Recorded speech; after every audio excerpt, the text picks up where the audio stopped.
Hey, Good Fox here. Today we have the MUT Men Podcast episode number 50. A half century. It's a very special one. I've got Texas Boy as always. How are you doing, sir? Congratulations real quick, man. 50 episodes. That's crazy. Like, you're almost to the so how many days are in a year? How many weeks are in a year? Like 60? 52. 52? I'm terrible at math. I'm terrible at, like, should went to school for that. So you're like 2 episodes away from doing this for a year. Crazy, right? That's amazing, man. I'm sure the subs appreciate you uploading this every week. The consistency of it is amazing. So, congrats, man. Congrats. I'm happy to be a part of it.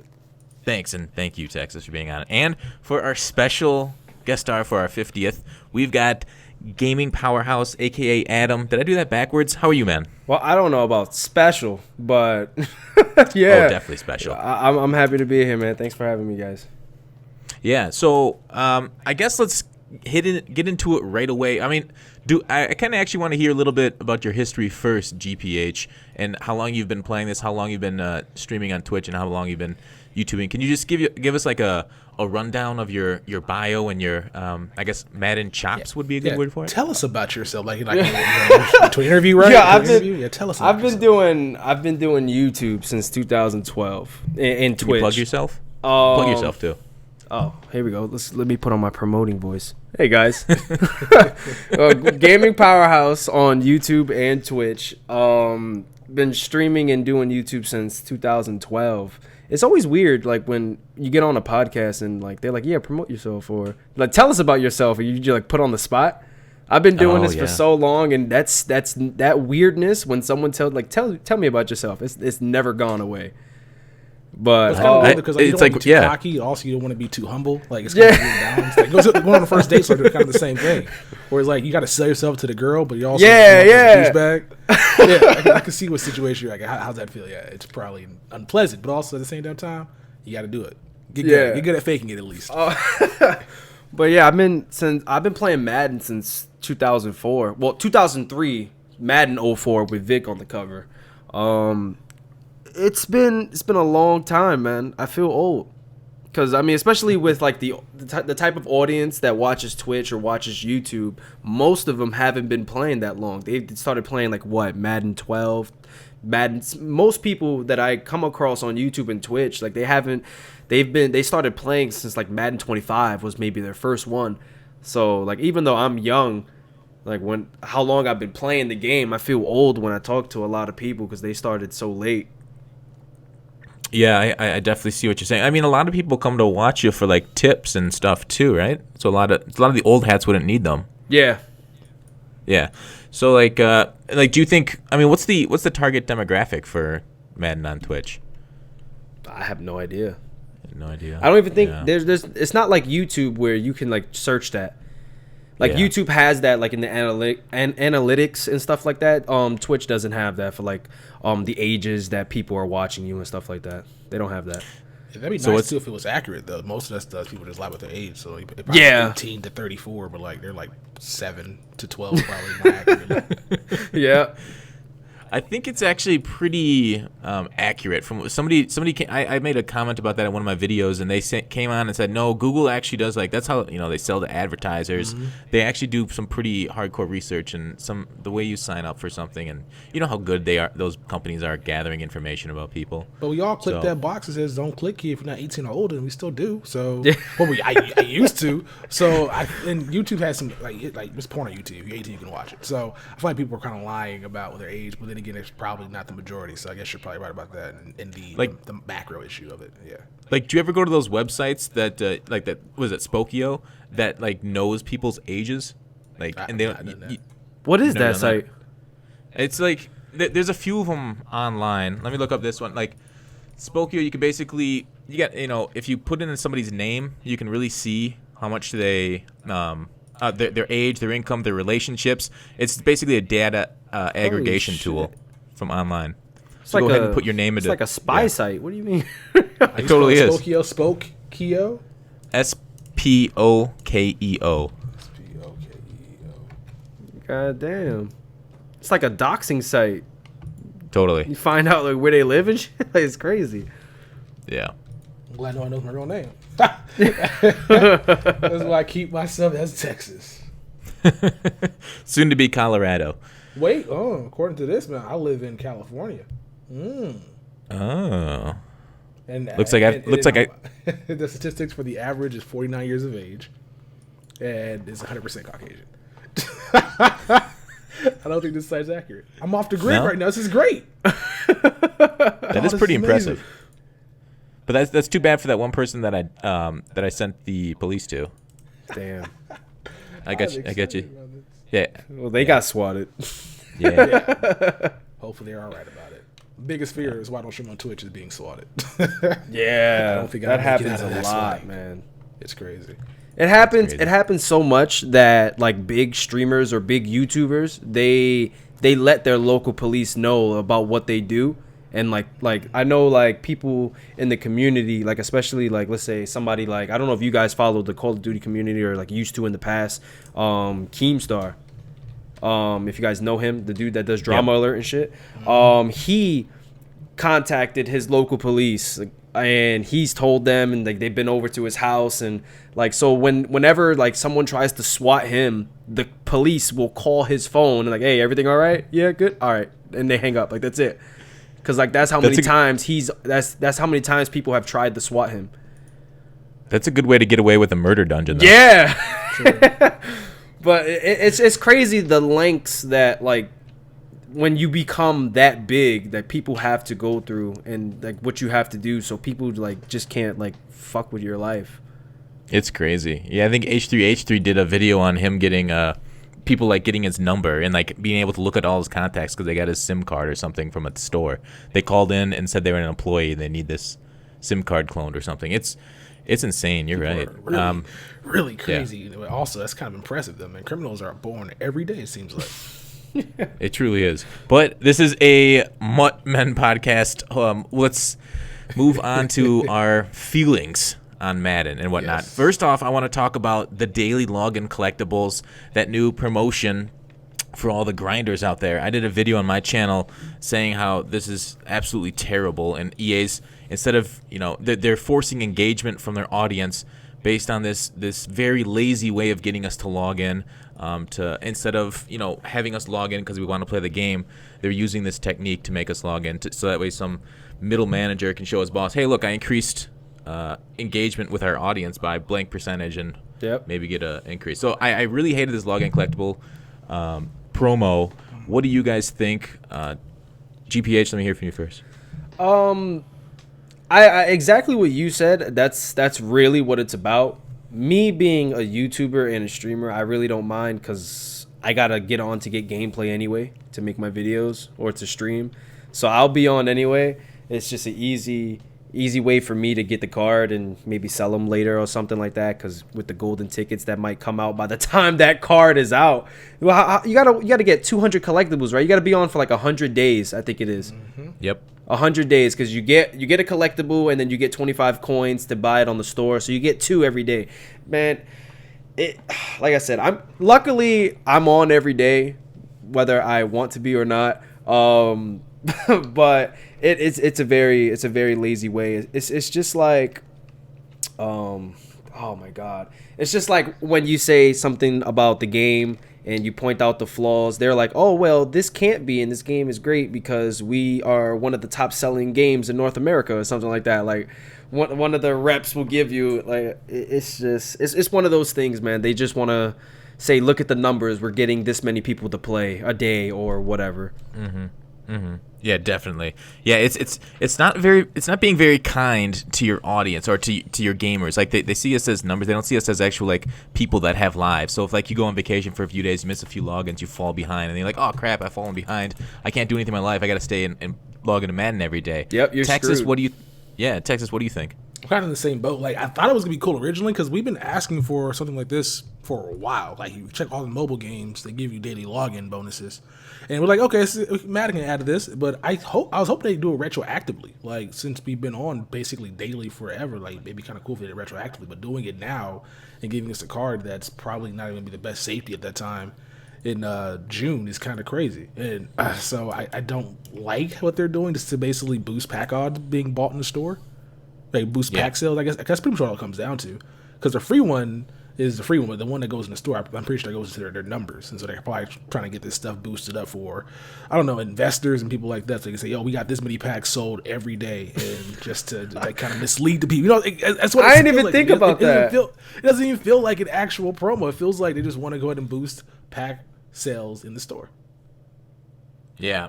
I know I don't know if they give their investors pack sale numbers. They give them total dollar amounts from Ultimate Team because we've seen that. I think it's Ultimate Team is worth over $800 million between all the franchises, which is up, I think, from $600 million last year. But think about it like this, for example. It's just so if you go into the store and there's like a direct TV pack, that's engagement there. So people will see the direct TV packs. You say, "Oh, we have this many engagements in the store, this every day," and they can just use that to sell like Gatorade or vitamin water. If you want to be in the game, this is what our audience is, and they can use that to maybe get some different type of things over here. That's a damn good point. That's what I'm just thinking right now, because it's like YouTube, for example, like advertising. Like you may not get as many views, but it's all about the time watched. That's for ad play. So yeah, I'm looking at it from that perspective. Yeah, definitely. It's kind of anything. I just think EA shady. That's my whole point. But I could be wrong about that, though. I could be wrong. Yeah, no, I completely agree. I hate it. I know there's positives to it, and I've stated my position. I just think it's a lazy way. I think I kind of want to hear. Let's move on to like you talked a little bit about Madden 17 and how you hate their development cycle and whatnot. GPH. I've seen a lot of tweets. I think my favorite tweets or Twitter interactions are you on Twitter, and it's a video, like one of yours where you're looking at a camera, but it's like a minute or a 2 minute rant about something. I think those are my favorite tweets that I see through the whole week. So thank you for providing those. First off, second off, I want to talk about Madden 17. So when the patch hit, you were kind of positive about it. You saw they fixed a bunch of things. Yep. But today I saw you were kind of negative. Why is that? See, this is what Madden does, whether they want to admit it or not. I mean, if you play the game, especially if you play the game every day, you can notice it. When the patch first hit, right? The last patch, I think for February it was.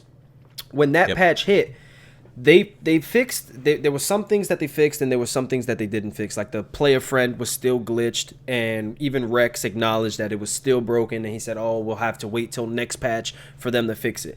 But another thing that I noticed, it wasn't even in the patch notes, but it was another thing that I noticed that they fixed was you were able to run the ball on like nickel, dime, quarters. On big dime, if personnel that like if you're in a running formation, you have like maybe let's say one wide receiver, 2 tight ends, and a fullback, and you're going up against 6 defensive backs. Before the patch, you still weren't able to run on that. It makes no football sense, but you weren't able to run on that. And after the patch, like when the patch hit, you were able to run on it and run on it very effectively, and it had people like switching to 3-4 defenses and 4-3 and even 4-6 defenses. And like a little after the patch, like maybe a week later, you can't run on it. You can't run on those defenses now. And there was no patch that happened, that we know of, that came out, no big patch, but now you just can't do it. And like it's frustrating to even talk about. Like you can't. You make the same adjustments, and they run the same defense, but now you just can't do it, and it makes no sense. It's like they fix it, but then just like take it back. I don't know. Like we don't see any big update or big patch, and there's like a lot of other examples. That was just the first one off the top of my head. What's another one? They said they fixed drop passes on like the rat catch. They didn't fix that. Did not. They didn't fix that at all. Even when the patch first dropped, people were sending clips on Twitter of them dropping wide open rat catch passes and possession catch passes, just wide open, still dropping it. So they didn't fix that neither. It's just this game needs a lot of work, man. Yeah, so it's weird that they like say we patched this, but their patch didn't work. So it's like, what did you change? I know the game got slower, and they said that's the reason that they thought that the rat catches were dropping was because the mismatch between the frames of the game and the server, and the drop frames there. But like, didn't they test it? Like, it seems like it's a thing for men this year with a poor quality control. Like, we see guys coming out with the wrong picture, names misspelled, and other things like that. Do you think it's quality control, just not like testing, or do they just don't have enough time to fix a lot of things? It's both. They don't test it, and then on top of that, they don't have a lot of time to test it anyway. This game is put out every year. It's a cash cow. They put it out every year to make money. They force it out even if it's not ready. It's not like did you guys hear about the South Park game got delayed because it wasn't ready? It was supposed to come out already, and they delayed it to like December. But yeah, they don't do that. If Madden 17, if Madden isn't ready in August, we're gonna put it out anyway, and let's try and patch it along the way. Mm-hmm. You know, so they don't have a lot of time, and I mean they don't proofread or they don't test it themselves because they don't have a lot of time to do it. You know, you wanna they wait till when the game comes out. They wait. If I'm not mistaken, I've talked to them before, but I might be wrong a little bit. Just a little bit. They wait like 3 months after the game is released, and then they're already working on the new one. It's like 2 to 3 months they wait. Yeah. So, but what happens is when the game comes out, that first 1 to 2 to 3 months, that's when they're trying to work on fixing the game because they're not worried about the next game, right? But after that, most of their developers and designers and whatever they have, they're working on the next game, and then you have a short group of people that are still working on this game. And again, it's just you don't have enough time to really fix everything, so then they just fall back on, well, it's a video game, you know, you can't really expect much. And just like, what do you mean? I spend my money. It's a video game, but I'm spending real life money to play this, you know, to get this is categorized as a simulation football game. It's not an arcade game. It's not Blitz, the league. It's not NFL Streets. Those are arcade, and they're categorized under the arcade football game. Madden has always been a simulator. Like there's no reason to have so many arcade features and stuff like that in a simulator game. Now, can you explain a little bit about arcade features, about what you're saying about that? Okay, so like suction tackles. I mean, we all know it, the warp tackles. When someone goes and you tap defensive assistance and the X button, or if you're on Xbox, the A button, and you get that 5-yard suction tackle. Yep. Speed bursts on rat catches. Those are all arcadey, you know. When you throw an aggressive catch and you catch the ball between 3 people or something like that, that's all arcade features. That's something, and it's not gonna happen realistically in a simulator. You know, it's kind of like the argument between like Call of Duty and Battlefield. You know, Battlefield has bullet drop, and you know, the guns are weaker and stronger, and you got to play more tactically and stuff like that, and you got to know how to play the game. And with Call of Duty, like a shooter, you can just run around and create havoc, right? So with arcade football game, you don't really have to know football. You don't have to understand how football works, and this guy weighs more, and this guy, like stat wise, he has more trucking than this guy has hit power, so he should be able to run him over. You got guys like, I mean, Madden 16 Dre Archer, and Madden 15 Dre Archer. No, I think it was Madden 15. Dre Archer was like the best running back in the game, and he was a silver card. Was it Madden 15 or 16? 16. Okay, yeah. So 16. And he was like a silver card. And when he got the updated card, oh my God, forget about it. You know, he ran through people. I remember his silver card never fumbled, but he had a 64 carrying rating, and he never fumbled. Well, what was great about him is that because the toss was so OP, if you ever fumbled, it was out of bounds. Yeah. Because you're just running right next to the out of bounds. And one thing I want to talk about with Battlefield, I know there's some people that are, this is kind of off topic, there's people complaining about it getting too arcadey too because of the random bullet swerve. But I also want to talk about, you talked about aggressive catch. What's your feeling? What percentage aggressive catch versus a SWAT mechanic, one-on-one down the field, what percentage should the wide receiver come down with it, in your opinion? I feel like it shouldn't come down to a percentage. It should come down to who's the players and what's their stats. Julio Jones versus Richard Sherman, equally statted. Man, I see Julio getting the better of Sherman. Julio's just a monster. Sherman's a beast too, but and he played receiver in college as well. It's also kind of weird though, because like in real life, Matt Ryan is not throwing a streak up to Julio Jones, which is being covered by Sherman. He'll throw it up against the other cornerback, but usually if Julio's over there, they run mismatches. Like they won't put Sherman, they won't put Julio on a streak against Sherman. They would put him in the slot or move him to the other side. You know, if they have Julio and Sherman on the same side, Julio's not running a streak. And if he is running a streak, it's just a decoy. It's just to pull the defense. But in Madden, in Madden where you have Julio and you have like OBJ and you have all the players. To answer the question though, I feel like in that situation, Julio versus Sherman, I feel like maybe 60% Julio, 40% Sherman. Yeah, I think. So you think Julio should catch that ball 60% of the time? Yeah, he's just a monster, bro.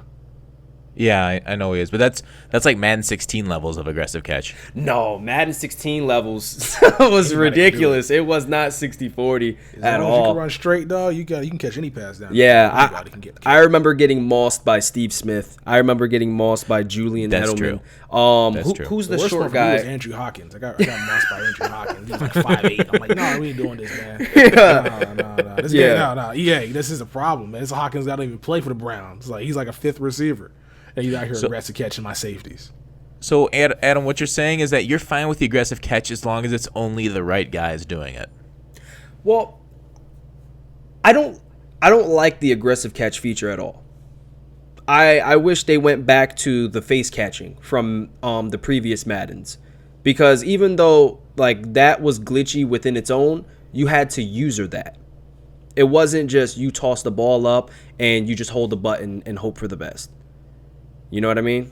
Yeah. You had to, with face catching back in the day, you had to swerve in and out. Not to bring up swerve glitching, because that's a different thing. It's kind of the same, like same motions, but the reason why swerve glitch is different from face catching is because face catching, you just went up and you swerved in and out and you went up and got the ball. And on the defensive side, you can strafe, because you had control of your defensive player before. It wasn't just hold square or on Xbox hold X to swat the ball. You could strafe like you could on offense with your wide receivers. You could strafe, turn to the ball, and try and get it, or swat it. You had full control over your defensive players in old previous Maddens. So it worked. Face catching with being able to control your defensive players back in the day, it worked. Aggressive catch and like let's say for the rat catch, the swerving with the rat catch, the reason why it doesn't work is because you don't have full control over your player on defense. You cannot like strafe. If you want to swat the ball, it's down to one button. You have to hold it and hope for the best. Well, for the most part, you have to hold it down and hope for the best, even when you want to try and catch it. You know, you don't have full control over your players. And on offense, with the swerving, as soon as you throw that ball, you swerve to the outside or swerve inside. And when you're coming back, because it's a rat catch and because of the way this game was developed, every rat catch, you get a speed burst when you rat catch.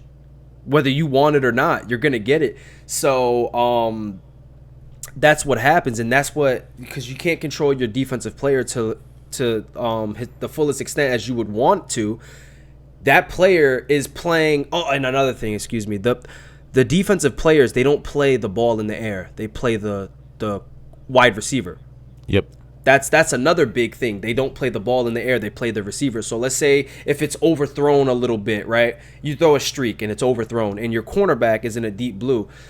You know how they just bail out in deep blues this year. So he'll be closer to the ball than the wide receiver would because it was overthrown, but the cornerback would come and he won't even play the ball. He'll run to the receiver. It'll just be an incomplete pass.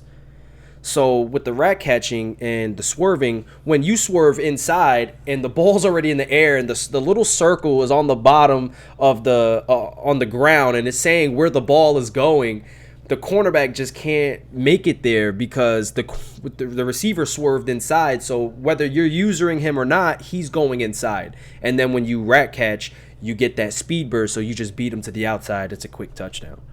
So like, it's just so it's two different things. So do you like the swerve in the game? I don't, because like, again, the only reason it works is because of the mechanics. Broken mechanics and things that they do. They want to dumb down the game to make it better for everyone to just pick up and play. So now I got a question for you. If you're a Madden developer and you're trying to design, obviously one of the biggest frustrations you have is with downfield passing and catching. How would you design it? Would you go to the casual crowd? Would you design it towards the casual crowd? Or would you make it more for people like you, more the competitive style, and make it more face catching? How would you specifically design it in their shoes? All right. I've explained this many times. So it depends on what you want. They want quick. They think EA thinks about it with quick, fast money. That they want their money and they want it quick. Now, they don't think about building a brand and building long term. At least they don't think about that anymore. And the way I put that together is, if you dumb down your game and you make it so everybody can play it and it's just a pick up and play game and it's not really on the competitive side anymore, then how many people are really, like, how many diehard people are really going to play it? You're going to get nothing but casual players playing your game. Casual players don't stick around all year playing your game. You know why? Because 2K comes out, Call of Duty comes out, the South Park game comes out in December. You know what I mean? So many other games come out every year, and for a casual player, they'll stop playing a game to play another game. What you want to do is you want to create like a cult. You know what I mean? Basically, like, you want people to play your game and play it every day and basically be addicted to it, you know?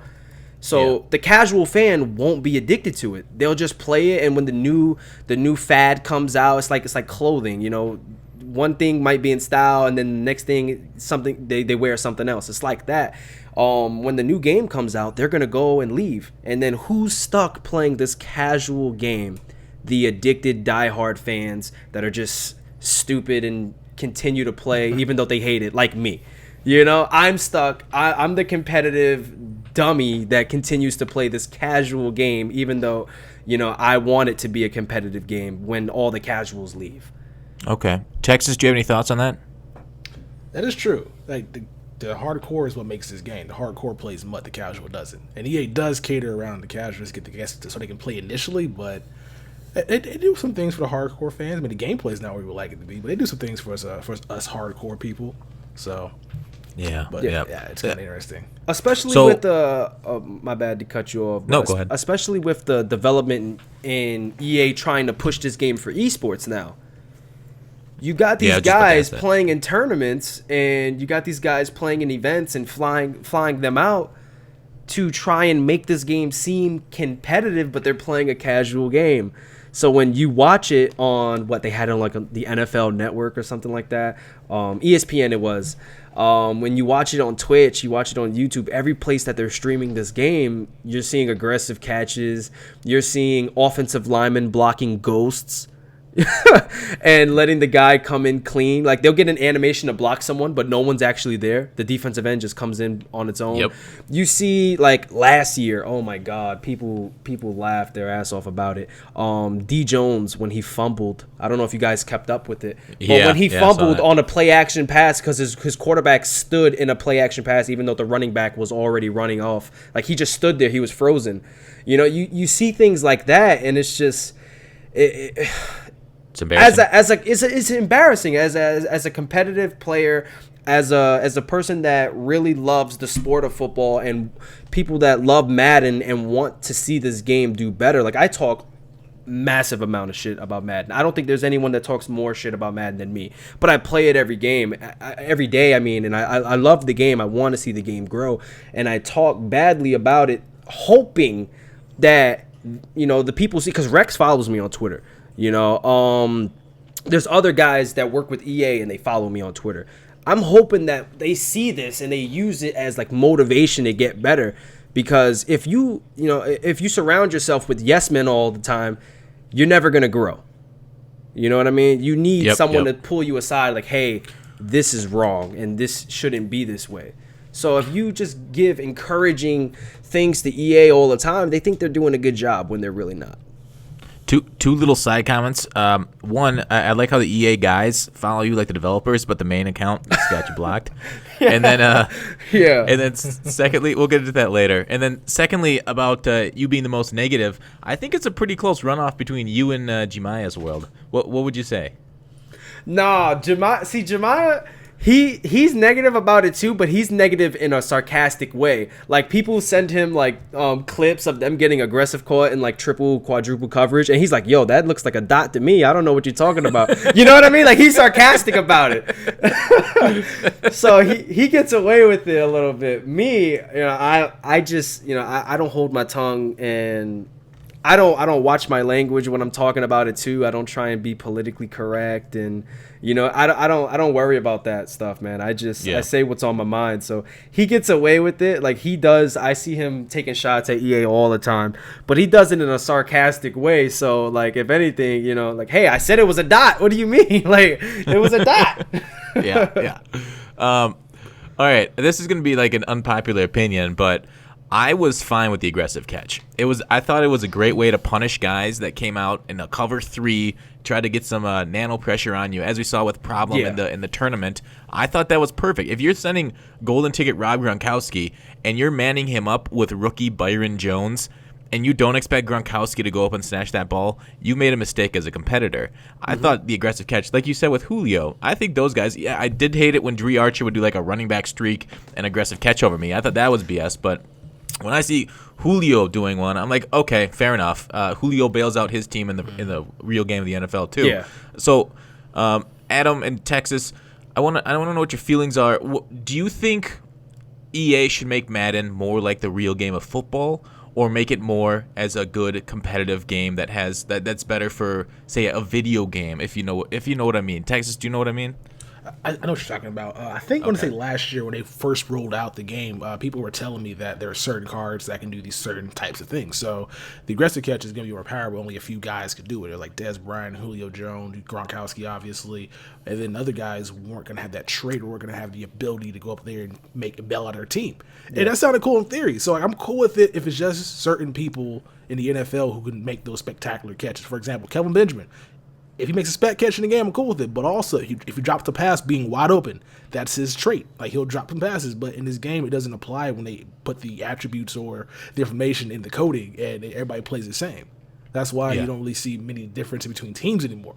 Like, you saw originally with the chemistry, but generally everybody's running kind of the same stuff now because none of these cards play much different than one another. So there's, a guy in real life has the ability to make a spec catch, or drop a pass. That's everybody over here in this game right now. So I would like for them to be able to do that, but as of right now, Madden is not sophisticated enough to get to that level. Like, eventually we'll get there. Right now, they don't have that. I guess they can't do that right now, and I will hope that they do that in the future and make these guys play more true to themselves. Yeah. Okay. Yeah, I mean, it makes complete sense. Like, giving the card special attributes. I think they tried that with traits a while back, and they kind of forgot traits were in the game. But GPH, let me hear what your thoughts. Should EA make this game better as like a video game, or try and make it a realistic simulation of the NFL? And what do you think is better for the franchise? This is all right. For competitive play, this is what they should do. This should be a simulator. They should make it more realistic to football. That's just my opinion because I love the sport. Like, that's why I got into Madden. I was so into the sport, the passion for the actual sport of football. But let's say as a video game, they should have 2 game modes. They should give the casual players the game that we all play now, and we should have a competitive mode. We should have 2. You know, so if you know that if you're playing in the competitive mode, it's kind of like Black Ops 2 Call of Duty. Like they had, not fumbles turned off, but they had like, you know, they had the casual play and then they had like league play or whatever it was called back in the day. You should have 2 game modes because you have two different players. You have the casual player that wants all these fluky stuff, and you know, and you have the competitive players that don't want the fluke. They just want to see who's better, and the better man should win, and you know, stuff like that. Going towards like you got people dropping wide open passes. That shouldn't happen in competitive play, you know, unless you're throwing to offensive lineman or something. You know what I mean? Like a fullback, like maybe that happens, you know, or like let's say you're on defense and you user like Vince Wilfork, he shouldn't be catching passes, you know, so that's understandable. But when you're throwing into like double coverage competitively and these players are supposed to be good, one, you shouldn't even be making that read. But the fact that you made that read and you threw it into double coverage and you still come down with it, like that's crazy. You know, because at that point, it doesn't come down to who's better. It just came down to who got the BS on their side. You know, who got the better animation. And that goes back to what you were just talking about with Texas. Like, this game, you guys were talking about, like, the stats and the traits and stuff like that. This game doesn't come down to the stats. This game doesn't come down to the traits. Like, if they have because they do have the traits for the cards, but like you can check on MUT Head and see the traits for the cards. I do that all the time, even though it doesn't matter. They still drop open passes and stuff like that. That's what I'm saying. Like, that's why I'm saying, like, they don't have the technology right now to make these guys play to their traits. Like some of these guys, like, so I was not a trait truther as Gut Fox and other people are.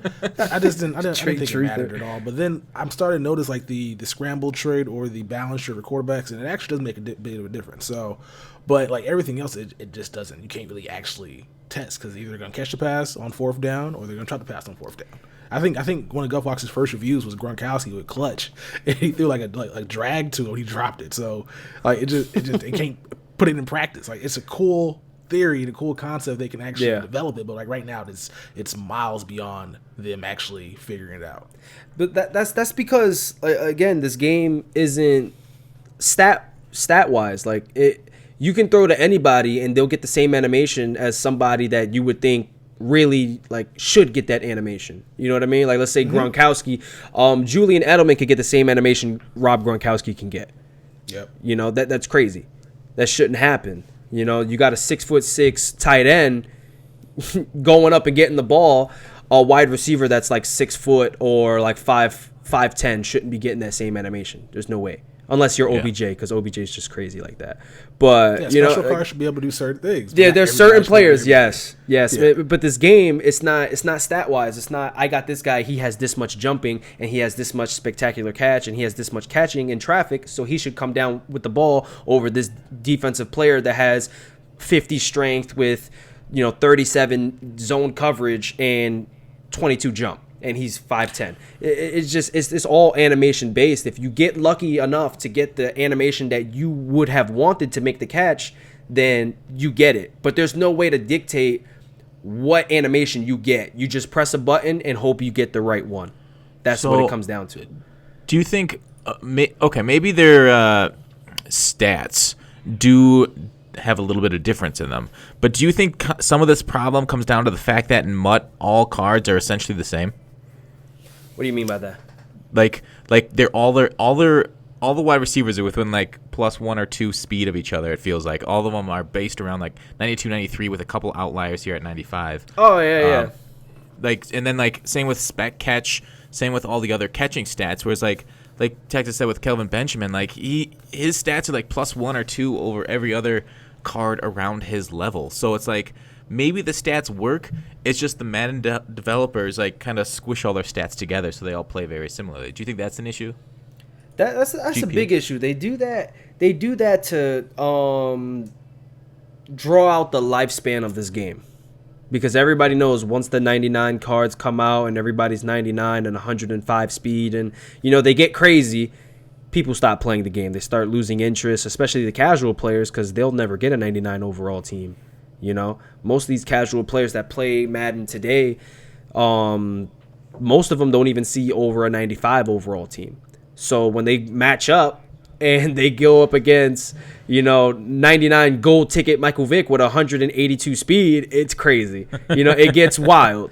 And they quit. So that's what EA's doing right now. They're trying to keep the lifespan with Matt, which is a problem because, there's some people that deserve more stats. Like, how do you have a player go from like let's say an 85 overall and then he finally gets like a 95 overall card for doing something crazy, and it's like +1, +2, +3 in this area. Mm-hmm. All right. Well, the reason why he got a 95 overall is because he had +3 awareness, and that goes up a lot. Like, it's just, it's ridiculous, man. Yeah. Texas, any thoughts? They do that to draw the lifespan of this game out, but I don't remember them being this bad. Like, so when Madden 13 was a thing, obviously we had 9-0 record, I think, day one. So I don't remember them, like, having to just basically just put the same cards out with the same ratings in order to get this game, get content. Like, it's kind of an easy way to just put content out, I guess. Instead of being creative and coming with new innovative things to get people's interest peaked over here in this game, you just keep putting out the same card. And that's an issue because you can't tell the difference between all these cards. Like, there's certain cards that play better than others. One of them being Eric Berry, even though his stats aren't the greatest, he plays better than most cards around his same attribute wise. So, like, Garrett Blunt is one of the same thing with Jordan Howard. But, like, I've been mentioning this for like what's that dude's name? LaShawn McCoy, 208 pounds, and he got Marshall Lynch, who's 215. Doesn't play no different than him. Like, he's a trucking back, but I don't see much of a difference between those two on the field. And one's supposed to be better at one thing, the other guy is. But I don't see the difference at all. They play the same to me. So, I think that's an issue that they gotta fix going in the next year. Like, I would love for them to, like, again, make these guys ratings depending on how, like for Legends, for example, Randy Moss. If it's young Randy Moss, he can be fast. But, like, if you don't drop Randy Moss 2003 the Vikings, he has had 96 speed or something like that. But if you want to do Patriots Moss, he can have that 93 speed. I'm not complaining about that. Yeah. But they just don't do things around. They don't do things like with logic. They just release things just to release things. They don't think about, like, how does this make sense? It's lazy.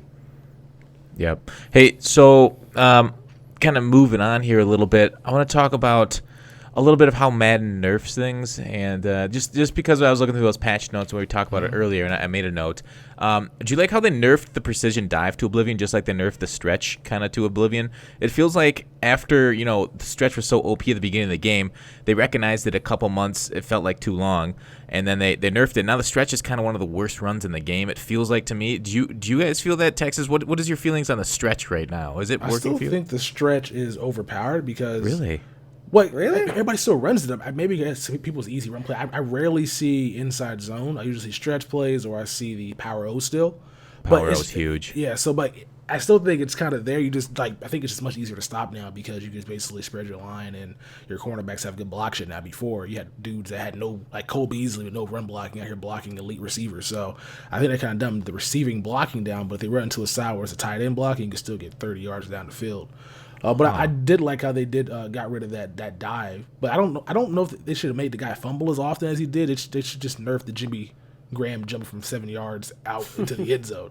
That was out of control because the nerf game is strong. Like they nerf things so quickly, but I didn't like the fumbling now because now diving in the end zone is not a thing because a lot of dudes dive in the end zone now in the NFL they rarely fumble.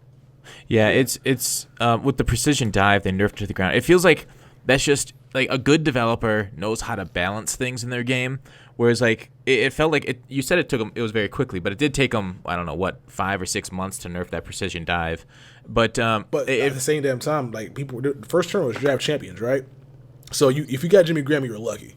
Yeah. So they probably didn't know it was a thing until just recently. Got with the salary cap tournament. Yeah. Would you be able to put Jimmy Graham at tight end and they probably didn't know about that stuff until that actually happened. That's my guess. I didn't know about it until it actually happened. But I'll be paying attention. Like I was just lost in my own little world. See with the Texas world. Yeah. with the Jimmy Graham dive, I feel like it did need a little nerf, but you don't nerf it to where they fumble, only if they get hit. Like there's most times that I used to do the dive and I wouldn't even get touched and I would fumble, and that makes no sense. But I feel like what needed to be nerfed, especially with the way the game is, was the distance. the distance and he jumping. Like he could jump as high as he did, but like Texas said, he shouldn't be able to dive 7 yards like that. But that kind of height and 7 yards is not. He shouldn't be able to dive that far. But to be able to jump that high, Jimmy Graham can do that. And to be able to jump that high and jump for like, let's say 2 to 3 yards, okay, that's understandable. That's just Jimmy Graham. He's 6'7", and he does have the jumping ability. But I feel like he should only fumble when he gets hit. If you catch him in the air, like you used to in other Maddens, like catch him in the air and like they catch him by his legs and they slam him on the ground. That was in old Maddens, and that was a really good animation. But then maybe he can fumble on that. But yeah, I think you're right there with the animation. There isn't a counter animation that you can do the precision tackle back at him. Yeah, you can't jump right back at him like you would in the real NFL. Like Troy Polamalu in real life when he jumped over the line of scrimmage. Yeah. They should have that. Bobby Boucher in fiction from the water. Oh yeah, exactly. Dude tried to jump the end zone, he just wrecked him. Like that's like they don't have that in real life right now. So I mean, in Madden at least. To talk from a competitive side, I feel like that they shouldn't have taken that out the game.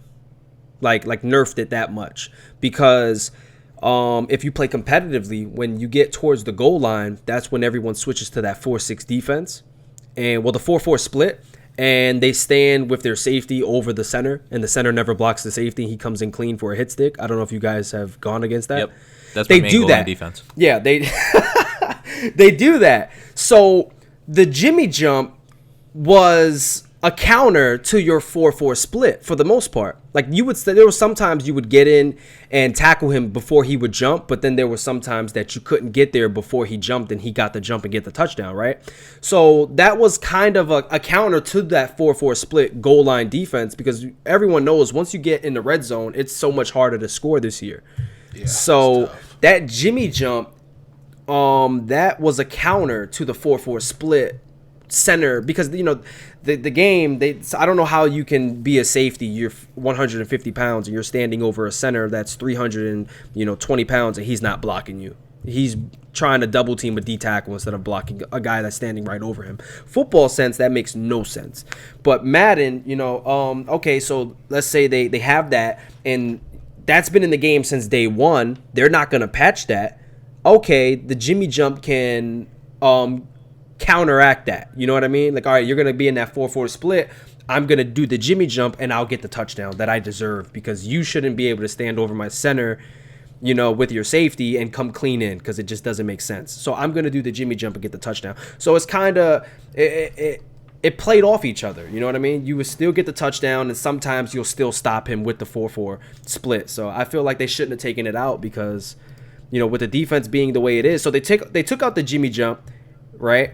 Now, how else are you going to score in the red zone? I mean, they're obviously, hopefully you get good blocking, or your guy catches it in double coverage and holds on to it or something. You do the high point pass to make your guy go up and get it. Hopefully he comes down with it. But the Jimmy jump was always like a go-to. Like, oh, all right, I can just do this and I'm going to get it because he's in his 4-4 split. So yeah. But this game kind of does things based off of like, what do you call it? NFL, like real, like live stats. So I remember when the stretch play, for example, like the average NFL run play is like 5 yards, like 3 yards, 4 yards, and the stretch is getting like 12.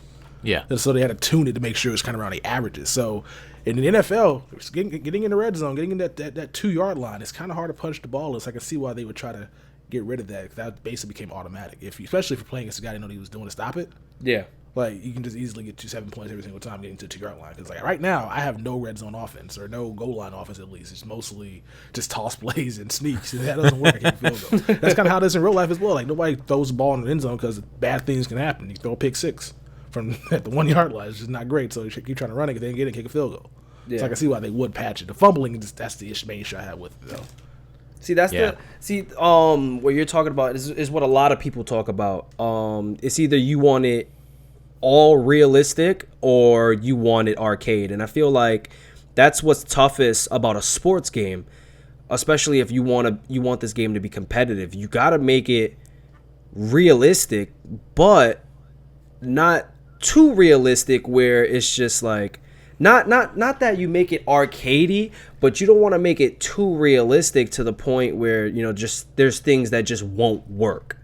You know what I mean? Mm-hmm. And like I said, for competitive Madden, if there's no counteract to the 4-4 split in goal line, like that's stopping everything. You know, hopefully you get a good block, but for the most part, that 4-4 split, what is it?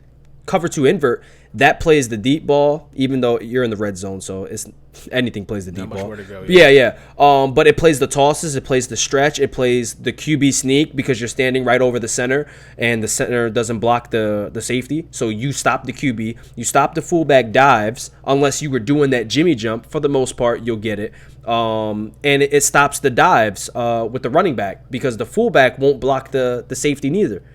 Yeah, he'll go to E though, right? It's only if you're in a goal line offensive set. Like, come out and gun, he's out there, and there's a lot of things you can do to beat that. Draw plays, quarterback scrambles up the middle, like a lot of things you can actually do to get in the end zone. That just shuts down the goal line offense, correct? No, it stops everything. Okay. You run a draw on 4-4 split, yeah, your guy's getting hit stick, man. It's a wrap.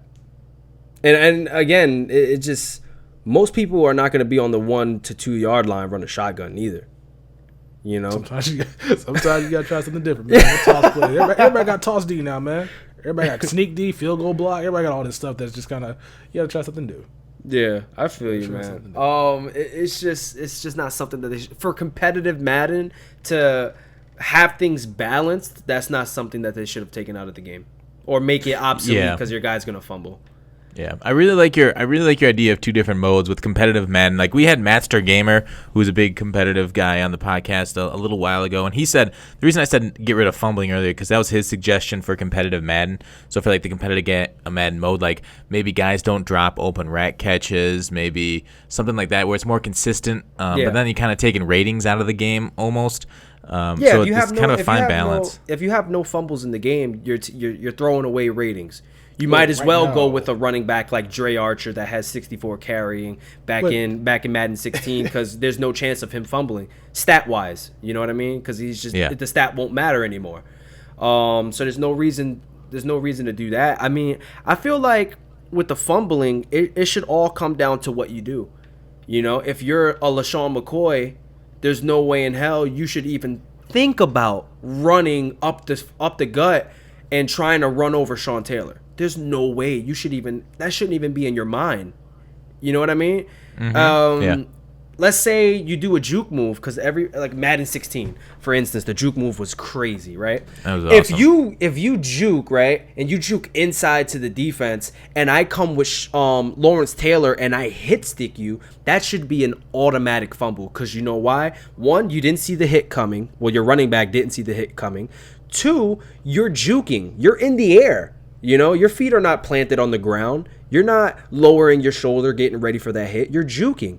So, especially with someone like, I can't even speak. Someone with LaShawn McCoy that holds the ball like a loaf of bread, that ball should be jarred loose. You know, they should force players to use the mechanics like holding the ball, like tucking it in, like you're holding like RB or R1 on PS4.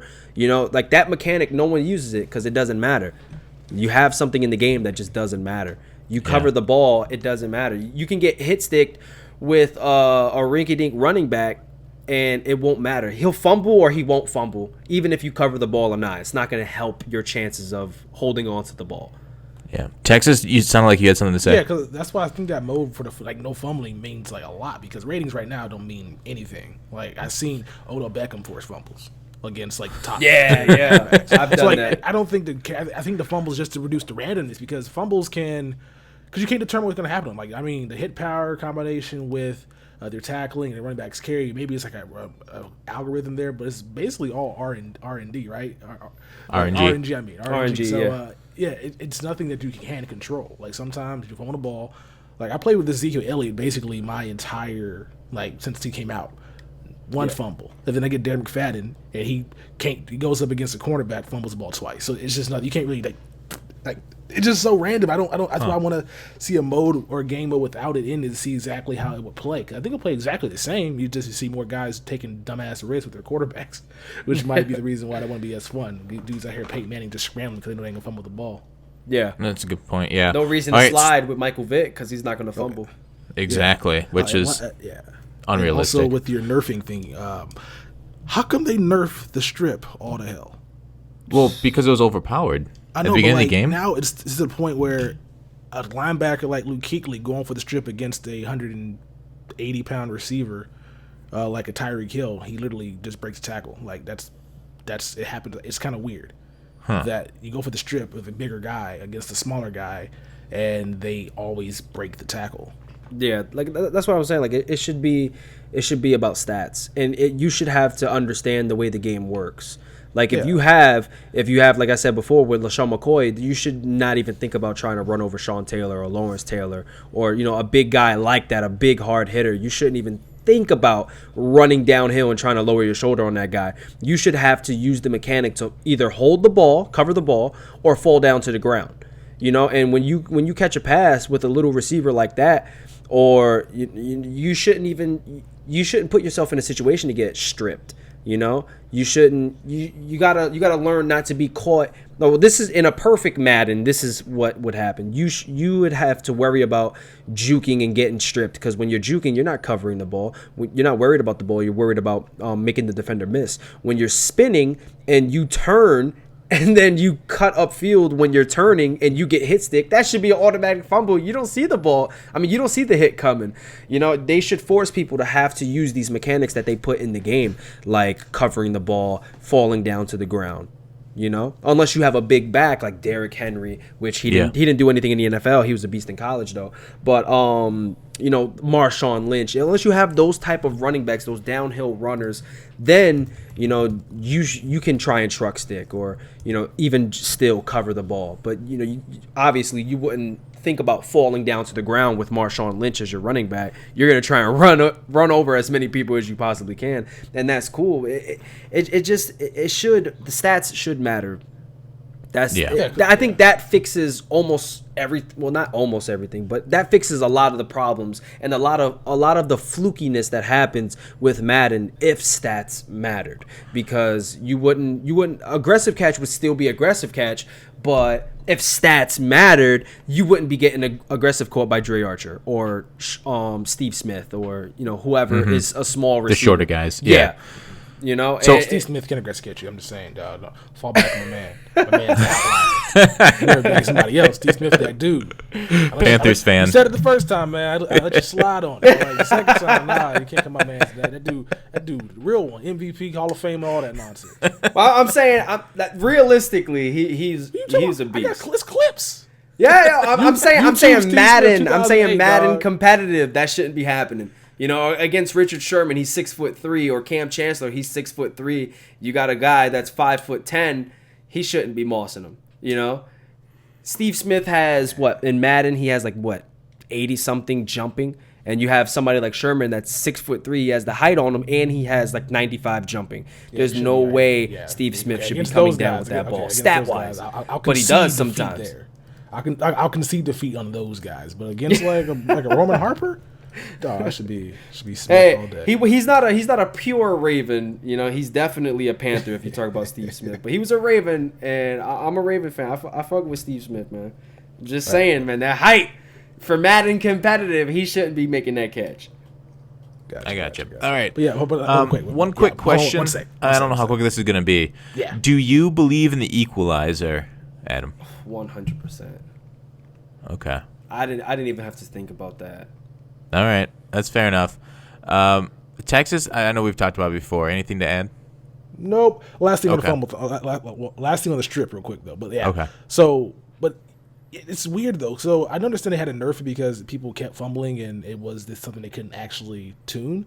But didn't they say weight matters though? So I feel like if I have a linebacker who's 250 going to tackle a receiver, right, and I go for the strip, like I should at least come out with the tackle. He shouldn't be able to just break my tackle. Like, I understand if a cornerback does it, like a Deion against a Brandon Marshall type, but it's everybody from Brandon Marshall to Tavon Austin. You go for the strip against those guys, it's the same animation they get. Well, yeah. Well, Texas, the thing is with the strip in real life, if you're going for the ball, you're not looking to wrap up.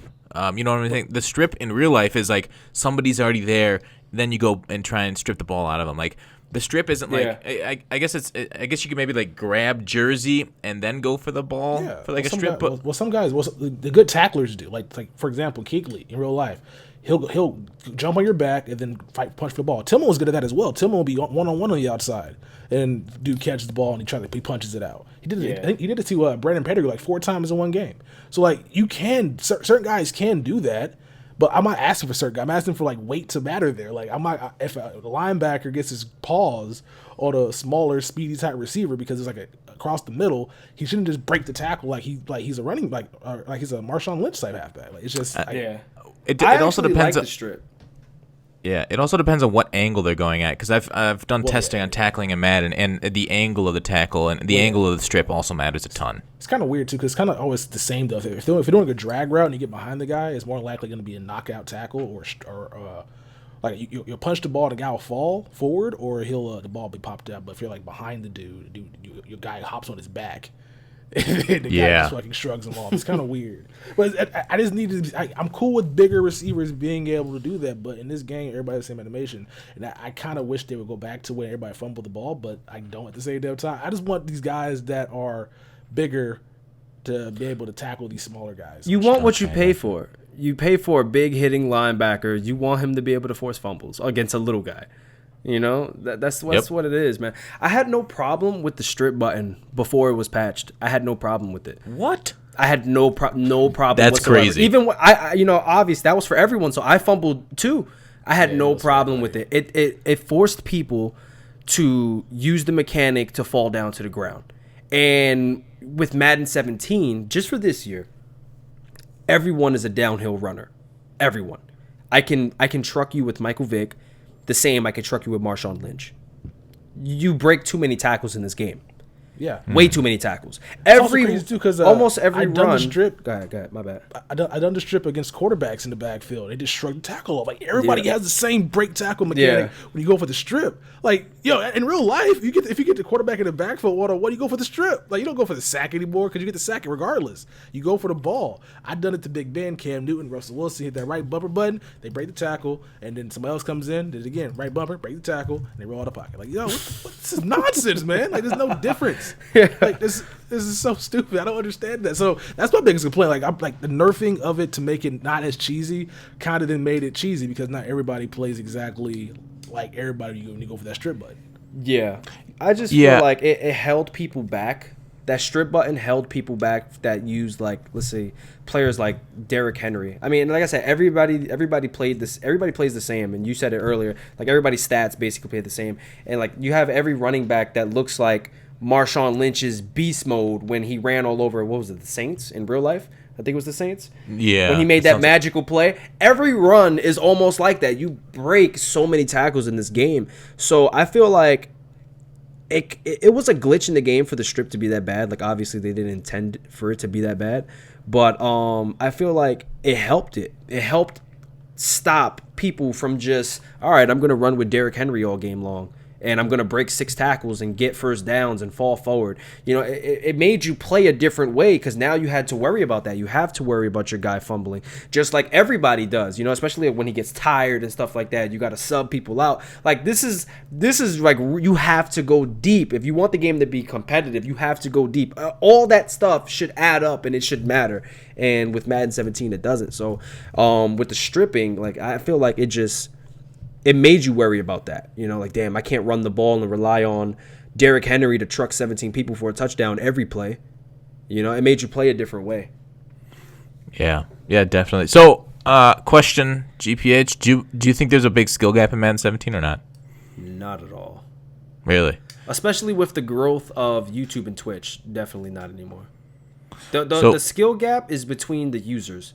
If I am able to bait you into making a throw, you think he's open, he's not really open because I'm covering it, but you don't think I'm going to make it there in time.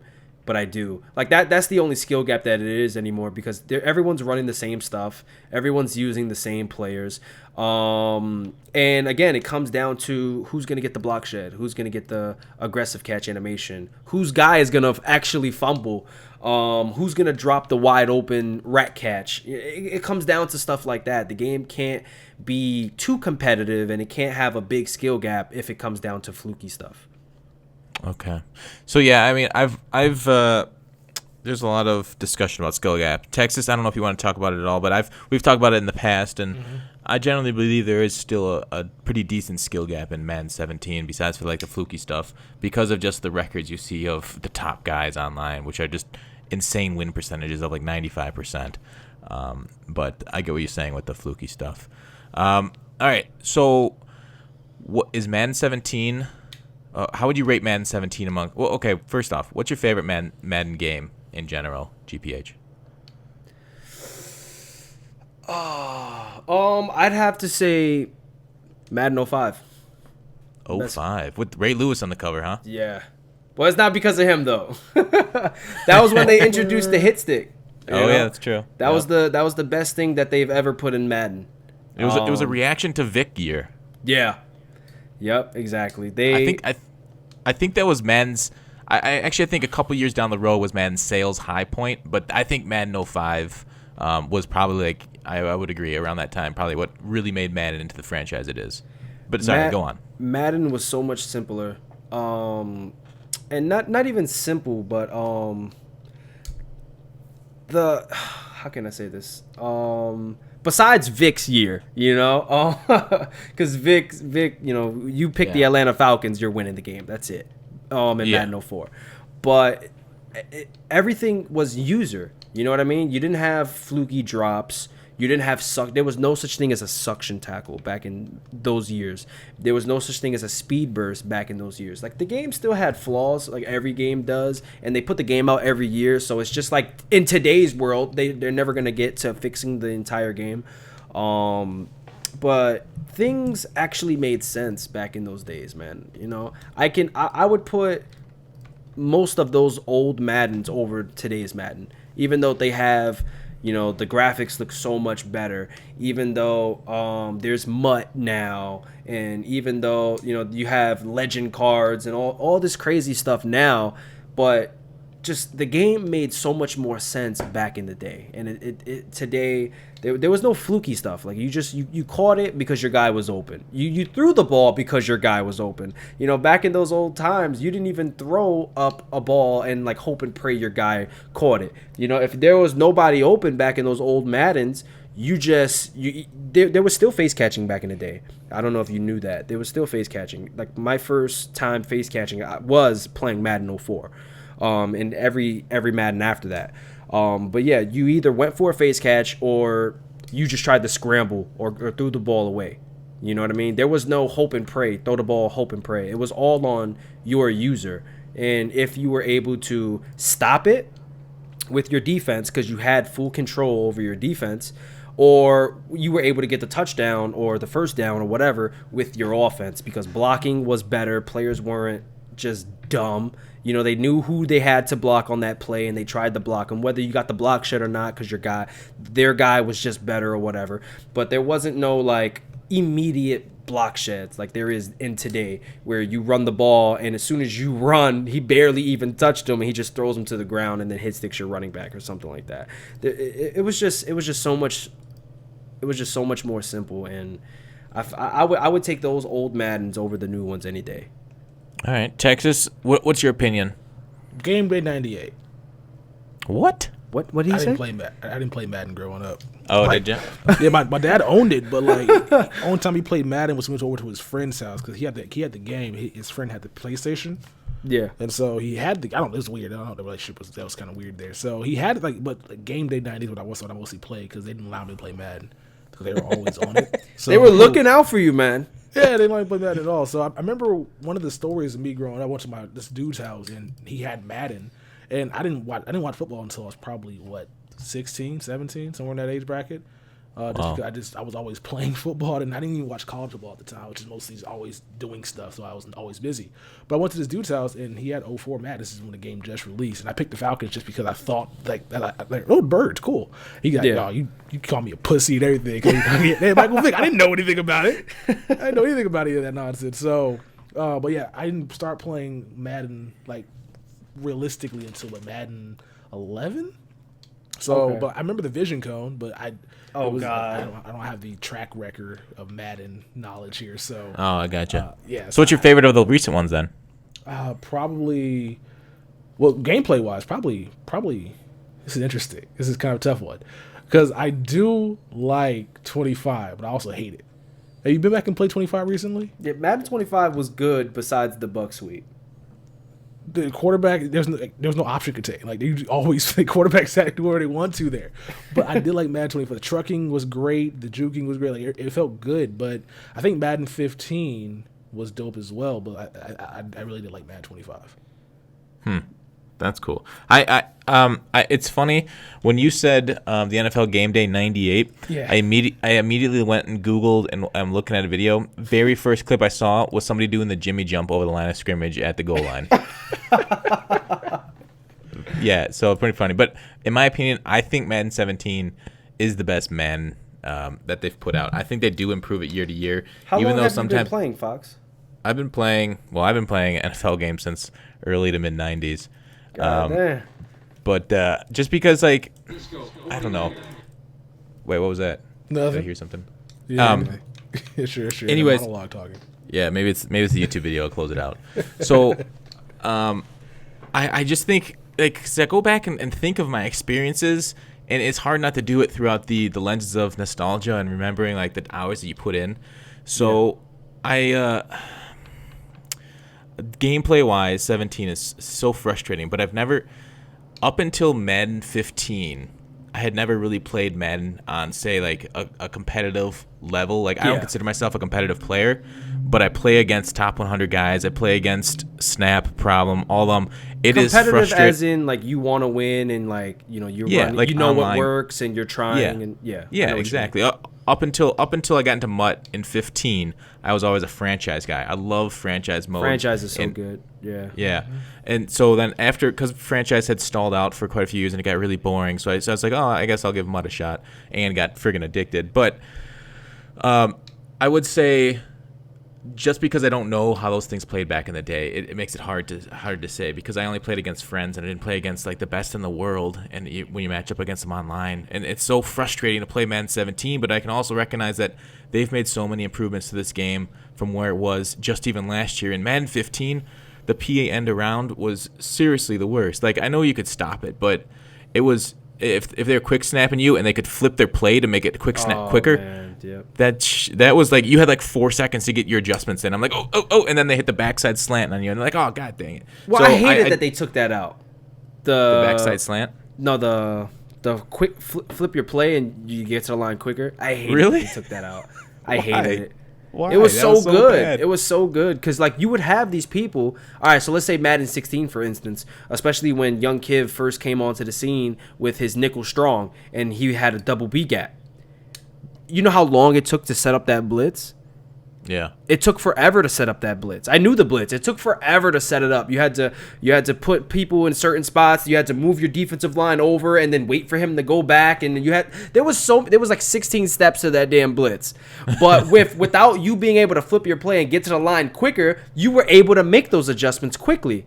So when you run up against somebody like Young Kiv in Madden 15 or Madden 16, I forgot which one it was, and they have this long blitz, but it's really effective. You want to quick snap him. You know what I mean? You don't want to let him set up. You mean. But that's what. Yeah. Okay. Well, my counterpoint is I love the thinking part of Madden. So there's a difference. You see online, you see a lot of quick snappers, so it's hard to set up big blitzes or whatnot. I really like that they patched out the nanos, and now I don't love unblockable edge pressure, even though it's blockable now. What I do like about the competitive scene right now, you see everybody set up their blitz instantly. You can see, like, them thinking through what they want to do to adjust to this guy's play. Like the competitive guys, they'll get up to line of scrimmage and you see them audibling to new plays just to be able to take advantage of this one guy's setup. So I like that, like online against like regular people, it's quick snapping. But then when you get to that next level of competitive, you're like, oh shit, they're actually thinking through the play about how they're going to attack this guy's defense, because they're up there, they realize the defense is already set up. So then you make your adjustments, and then the defense makes an adjustment. That's what I think is a huge improvement in Madden 17 is the head game online. Well, I mean, if you go back and you watch the old tournaments, like when the Madden Challenge was like a real legitimate thing, they like flew these guys out and like the bus and everything like that, where they used to ride around and play Madden, and I think like the actual final game was played in like Times Square on the big screen or something like that. I forgot, but when they actually did that, like if you go back and watch those, they used to do the same thing back in the day. They either quick sniped them if they knew what they were running, and then you had other players that really took their time, and they would go through like 2 or 3 formations before calling hike. Like they would just make adjustment after adjustment. So like that the chess match was always there. Okay. This game just left a real bad taste in my mouth. I mean, Madden 16 did as well. Madden 15 did. So Adam, you play the game a ton. How many hours do you think you've sunk into Madden this year? I can't put a number on it, man. It's especially in the beginning of the year. Like I've slowed down compared to what I did in the beginning of the year. The beginning of the year, I was doing like 24-hour streams without even knowing, playing Madden. Jeez. Yeah, it was crazy. So I think with any product where you put that much time in it, I think you just get sick of it. And I don't think any game is flawless, or any game can be flawless. Like Zelda, I'm sure, has a lot of issues, and that's getting 10s across the board for reviews. Like if you play Zelda for as long as you played Madden, I think you'd be just as angry at it with some of the issues they have. I mean, every game has their flaws, definitely, but the same amount of time that I put into Madden now, I was putting into Madden before I ever like streamed it or YouTubed it. You know, like I played it all the time. So I wouldn't say it's definitely the more you play it and the more you get like competitively and the more you get invested in the game, the more BS you will find, and the more it will like nag at you and bug you because you go through it every day. I do agree with that, but I've always put time into Madden, and it's always pissed me off. But you know, it's something that you enjoy doing and you continue to play, even though it frustrates you. You still enjoy it. Madden 15, 16, and 17. It's just been something that I've just been doing, and I'm not enjoying it anymore. You know what I mean? But it's the only football game that's out here, the only NFL football game that you can play, so you have no option. I gotcha. Yeah, I mean, it makes sense. I that's one thing that we've complained about constantly. It sucks that they bought up that license, but it is what it is. Texas, any thoughts? Nah. No? All right. Hey, so sorry, this is going on for a while. If you got to go, that's fine. Okay. For me, I'm good. Okay, I'm sorry. It's about that. I'm sorry. My fault. Yeah. GPH for Texas, but there's quite a bit of the agenda left to go. One quick question: do you think Madden should go free to play? Do you think that would help it out because of how successful MUT is on GPH? Free to play? What do you mean? Like they give the game away for free, like they do for MUT rewards, but they do it to everybody free to download because of how successful MUT is. They open up their player base. I don't. As a business sense, you never make it free to play. Maybe like those mobile games that bring in a lot. That of would be that in the past for doing games for free to play. I mean, it was one of the games they dropped. It was a racing game on PC that was free to play. But yeah, that's PC games. PC games make it free to play. I know, but you actually had to buy the cards. The race was like real cash. So yeah, I mean, it's the same thing with MUT. You got to do that. You got to buy the cards and stuff like that. But I mean, it's just. It's a console thing, and they even like Madden 08, Madden 09, I think they took it off of Steam for PC gaming for Madden. So like I think free to play is more of a PC thing to do than it would be console. And plus EA's greedy. They would never do that. That's true. Nobody's going to get fired for not making it free to play.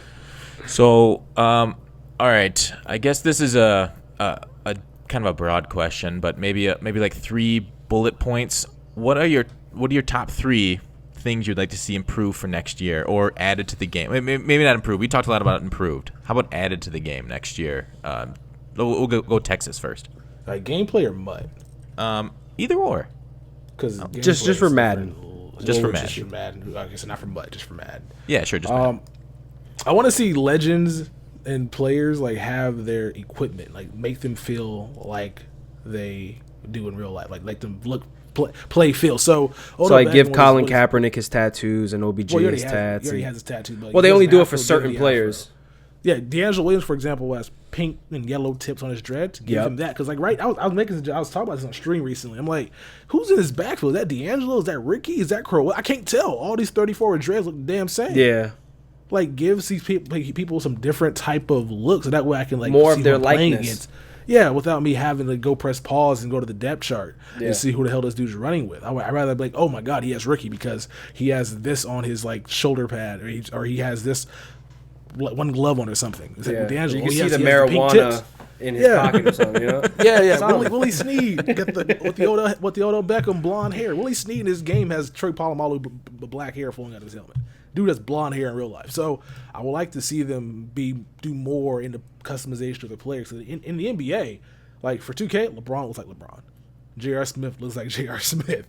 But in Madden, all these guys are just generic. Like these guys are just there. Like there's just nothing about these guys makes you on the game. Because like I wouldn't mind using Willie Snead if he looked like Willie Snead, but he just looks like Troy Polamalu at wide receiver.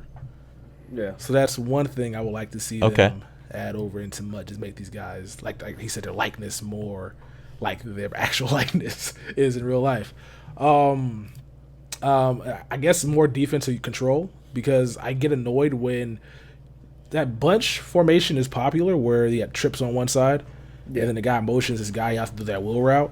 And I know how to stop it. I try to bait my opponent every single time. I get on Thomas Davis. I sit in that zone, and I know he's going over there. I make sure he thinks that's open. And about 40% of the time, I get there. The other 60% of the time, my guy's fucking pressing a receiver. You're a linebacker, dog. No, I'm using you. Like, give me control. Like, I don't want to press this guy. I'm trying to set him up for a bait. Yep. Yeah. Like, why are you automatically pressing a dude and hand checking at the line of scrimmage? No, just let me come. I'm on you. Let me control you fully so I can get this pick. And what's happening? It ends up being a first down completion. And I'm like, damn it, I could have had the pick. But they don't let me get the pick. So do you have an all Panthers team? Because every time you talk about a player, you're always naming the players you have, and they're a Panther. Well, I have Panthers chemistry, so my team is actually my team's perfect. By the way, I don't know if you've been watching videos, dog. I got the best chemistry built defense in the game right now, dog. So anyway, I would like to see. The funny thing about Davis doesn't even start, but like he's much better than his SIG card for his value. The SIG card has 90. Not SIG card. What do you call it? The positional card has 91 zone. The 92 has 90. So I'm like, he's just still on the team. These +1 upgrades. So stupid. And last thing, I guess in Madden, would just be more things to do over in CFM. Okay. So I could probably get more into that, but like right now, the major thing I'm thinking of is they need to put a story mode in CFM. That's what I don't think a story mode would be what I would like to see, because it's annoying over in 2K. Try to play 2K Pro, it's the same story every single time. It's just so annoying for 2K. But I just want to be able to do like more real life things, like be able to have more control, more decisions. So like right now with the injured reserve, like if a guy gets injured, you pay some IR, and that counts as a roster spot. Like, why is that a thing? You can't check the playoff schedule over in CFM. So I thought they changed that this year. They didn't? I don't think they did, because somebody got injured on my team. I put them on IR and I couldn't go sign somebody. I had to basically cut somebody else. It's just more just cosmetic stuff. So if I'm gonna see the playoff breakdown, I want to have to do stuff in my head. With chemistry lineup stuff on Mudhead, for example. Like, show me the overalls being increased. Show me the stats going. I want to have to do the math my damn self. I want to see more stuff to make it more user friendly. So just make the game smoother, and play just a little bit better when it comes to doing all the stuff in the menus. All right, cool. How about you, GPH? Oh God, I only get to pick three things, right? I gave you a lot of time to think about this. Now you got it. I was talking there. Suction tackle. Number 1, suction tackle and speed burst. Out the game. Oh God, out the game. 2. Damn. If I had to choose 3, what's the 3 things? Suction tackles and speed bursts, definitely out. And speed burst, you mean like when the guy throws a corner out and then your cornerback's there, but the guy just bolts to the sideline as a possession catch. And like when you even it happens even on possession catches when they're not in position to make a catch, but they got just like magnets to it. Mm-hmm.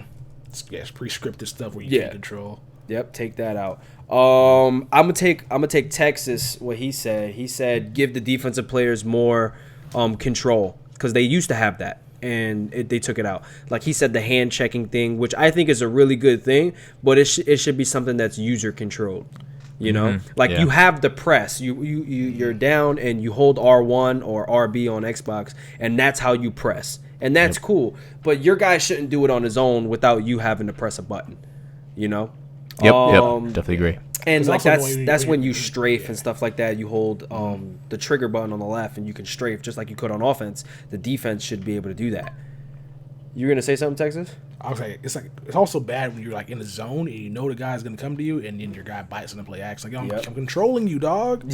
Stop controlling my guy. I'm using you. Why are you at the line of scrimmage trying to beat a center? Like, what are you doing here? And then the ball's thrown over your head. Yep. So just if I'm on the guy, I understand that people.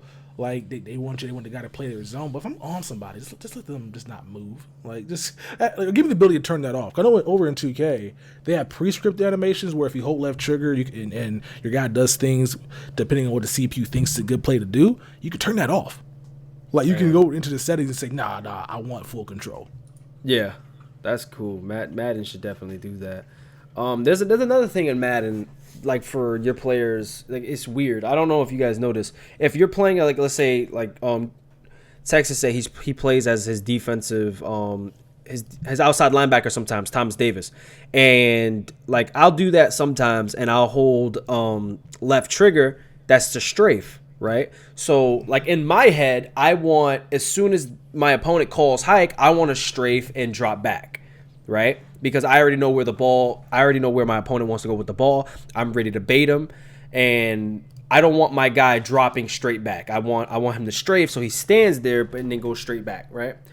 I don't know if you guys noticed when you strafe as an outside linebacker, you're close like to the defense, to the offensive line. It's an automatic block. The left tackle or the right tackle will automatically pass the line of scrimmage and go block you. Yep, I hate that. If you're strafing before he calls hike, it's the dumbest thing. It's just things like that, man. So we have the speed bursts and what is it called? The warp tackling taken out. We have more defensive control, and number 3. While you think of that, I got a close number 4. Okay. I was gonna add All right. to the list. Right.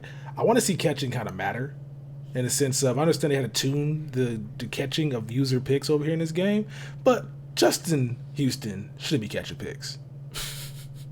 Guys who have like 50 catching shouldn't be out here catching picks. I know it's a bad read. I know you probably shouldn't have made that read. But linebackers in coverage, especially ones that are pass rushing linebackers, not 4-3 coverage linebackers, their catching shouldn't be as good as it is. It's so annoying getting picked off by Tom Ali. Like, you dude don't have catch like 34 catching. I'm getting picked off by this guy. So yeah, but it happens it happens though. I mean, cool like with it happening occasionally, but like sometimes these dudes have hot hands, Brian Urlacher chemistry, dog. And, like you got a defensive end against the tight end, and he just picks me off. Like no. I'm cool if Von Miller doing it. I'm cool because Von Miller actually can drop back into coverage. I'm cool with guys of his caliber of player doing it. I'm not cool with guys who, for their entire career, have like one pass deflection and no picks, being out here be able to pick me off. I know it's a video game. I know that guys will use guys how they want to, but it'll kind of discourage you from using those guys in wrong situations. So basically, everybody basically kind of plays the same. So therefore, you'll blitz Thomas Davis, drop back into coverage because he has low blocks. He'll still get to the quarterback occasionally. Yeah. And Justin Houston is more of a pass rush defensive end, but you can drop back into coverage because he'll catch a pick. Because I think in real life, guys who have like terrible hands, dudes be picking on him. Like they be going at him just because he's not that good in coverage. And in this game, like same thing. Like if you're a rookie cornerback, like they're throwing lobs on you, man. Yeah, yeah. So I like to see catching kind of matter on like with the linebackers at least, like. Lower rated or more likely you ought to drop it. It'd be kind of frustrating as a player, but I'm not gonna be. I'm gonna stop putting Justin Houston out in coverage. Yeah, I feel you on the catching should matter, but the one thing I have is if it's a user, it should be a pick. EA should reward the user for jumping a route. They also don't reward you if you use a D-tackle though. Like it's kind of weird. Yeah. For certain players. Like it's so random and like there's no consistency to it. I dropped a diving pick with D-tackle. Now I probably would have dropped with a linebacker as well, but like D-tackles don't be catching picks, but linebackers with the same catching do. I don't get it. I don't understand. I've caught picks before with Vince Wilfork, but I've dropped picks with J.J. Watt. Please tell me how that makes sense. But, all right, so my third one, and I think this is going to cover a lot. So this is kind of like me cheating because I'm picking a lot of things with this one. But make a competitive mode, because if you make a competitive mode, that fixes almost everything. Besides their coding in the game, like speed bursts and stuff. But if, I had 3 things, so that's already fixed. But yeah, make a competitive game mode because that takes away a lot of the fluky stuff. Yeah, that was going to be one of mine, so kind of stole that. I'm just kidding. I stole it from you. But I guess, mine would be bring back team play because I know a lot of people love that mode. Team play was great. Yeah, and then I want kind of like a tavern brawl type of mode where basically there's like it's I don't know, like once a week for a couple days they offer a new mode. I've talked about this before in the podcast, and they just like change something up that's completely different. It's a completely casual, give you like a nominal reward for winning a game in it, like 2-minute quarters, and like one game is going to be like 7-on-7 only, and then like see who can win a 7-on-7 game, and then the next week it'll be like what happens if these guys were only 1 feet tall. So you'll do, or like a bunch of Santa elves against each other. Like some Hearthstone tavern ball type of thing. Exactly. Like that's where I stole it from. mascot mode. We can play with the mascot. Yeah, see, that would be fun. Yeah, that's a cool idea. Something like that. Spicing the game up. I was thinking something boring like simulation mode where you had to punt the ball on 4th down, and then every single play on 4th down was a punt. Like just automatic variation of a punt. Yeah, they could do things. See that's some fun ideas. That'd be interesting. Just see what's gonna happen that week. You got 7-foot players against probably some smaller players. You can even have like so. I think in the show you can also have like this, make the game faster. You have the ability to like go into a game down by 3. Yeah. Or or every run, it's like you have 3 outs already, or you have not 3 outs. You have 2 outs, and you're on base. So like I'd be kind of interested to see how that goes if they do something like that over in Madden. All right. Yeah. I tell you, I'm a competitive player, but if they had a tavern ball and like in the way you explained it with so many different things, I'd play it every week. I think it'd be really enjoyable. Yeah. Yeah. But all right, let's move on. Let's cover these. There's only one. What's up? You only gave us one. I gave you. I said I stole the one from GPH. Okay. The competitive tavern mode, ball. the team play mode, and then the tavern brawl mode. Team play's cheating, dog. How's it cheating? Everybody want team play back. Well, then I don't. Those are the things I want Madden 18. Let's answer the question. Okay. I cheated off Adam too. Over here, he's like, okay. He ain't cheating. He ain't trying. All right. So, couple things. It's competitive Madden. I guess let me just go through these quick things first. Charles James was disallowed. He qualified for the Madden tournament. He's an NFL player. We saw him at Hard Knocks a couple years back. Very entertaining fella. So he was disallowed, unfortunately. The Texans, right? Yeah, Texans.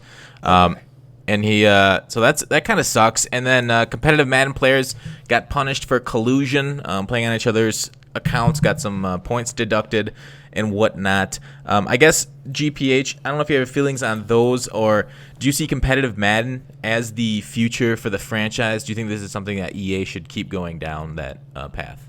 Definitely. Competitive play helps any game. Any game, it takes it to the next level. 1, you get more hype around your game, and 2, you get more eyes on your game. So it definitely helps the growth of Madden. Is something that they need to keep going. They stopped it a long time ago. Well, I don't know why, but they stopped it a while ago. I'm glad to see it come back. I think the sponsors pulled out from years ago. That's why it stopped. Damn. Yeah. I'm glad to see it come back, and I'm glad that they're continuing to push this. I think this is the 2nd year of competitive Madden, right? Yeah. I'm glad. I know people think that I don't want competitive mode, but I'm very happy to see it grow. I just hope it continues. The only thing that I have negatively to say about the competitive scene of Madden is the game is not competitive. That's it. Yeah. But I'm happy to see it grow, and they need to keep going with it and just match the gameplay. That's it. That's it. It'd be great, and I would actually try and compete if the game was competitive. I was literally just going to ask you that. So why didn't you try and qualify for the tournaments this year? Just because the way you feel about the game? Yeah, I tried to. Like, I remember I set up a stream and I was like, all right, guys, I'm going to try and qualify for a Madden tournament. I played 2 days of salary cap. I was near top 100 and I just quit. I couldn't do it. I swear, I was like ranked 120, like only 2 days, and it wasn't in the beginning where they wipe away everyone's records and stuff like that. Like I was nearly top 100 2 days of playing, and it was like in the middle of the season already. You know, when it was like maybe a month to qualify. You know, and I was already nearly top 100, and I quit. I couldn't play it, man. Like every day, and it's different. Like, yeah, we play competitively, but it's totally different. Like we play competitively as we want to win. You know, it's totally different when you play competitively to win money, because your mindset is completely different. When you don't get a first down because this guy suction tackled you, or you know you want to catch the ball, but your guy got a speed burst and he runs out of bounds, so it's an incomplete pass, or just all the fluky stuff that happens. You don't get mad as a regular player that just lost that first down or just lost that game. You get mad as a competitive player thinking you just lost that spot to make the tournament, or you just lost money. You know what I mean? Mm-hmm. And that's how it's different mindsets. That's how you think about it as a competitive player. And I don't think my heart could take that with the state of the game, man. I'd have a heart attack on stage, man. Like I had to stop. Yeah. You'd be pretty animated up there. It'd be pretty fun to see. Really good TV. Texas, what do you think about competitive moving forward and those news stories about the collusion and whatnot? So why did Charles James? Why is he not on the play? Because he's an NFL player, and according to the terms of service, it's a conflict of interest that nobody associated with the NFL or EA can qualify. Yep, which is BS because an NFL player would have. Is he an NFL player right now, or is he like on a practice squad somewhere?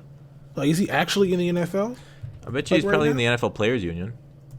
Well, a lot of people are still hard. People who are free agents are, but I don't think that counts as him being an NFL player. That's kind of annoying because he spent all that time to qualify, and then they just banned 2 dudes who were actually cheating. Yep. And they can still play. That doesn't make any sense to me. Yeah. Okay, but yeah, what were you saying? The question about like going forward? Yeah, I looked it up. He's with the Colts right now. He signed with the Colts on the 12th of December. But this is off season. This is weird. I guess it's kind of funny business. I guess that's weird. I don't get that. I think he should be allowed to play. Yeah, he should be allowed to play. It doesn't make any much sense to me because it's not like he's doing anything wrong. He played the game, qualified, spent the time to do so. Yep. Unless he didn't, and then that's why he doesn't want him doing it. But like, if he spent the time, like, he's punished you for that.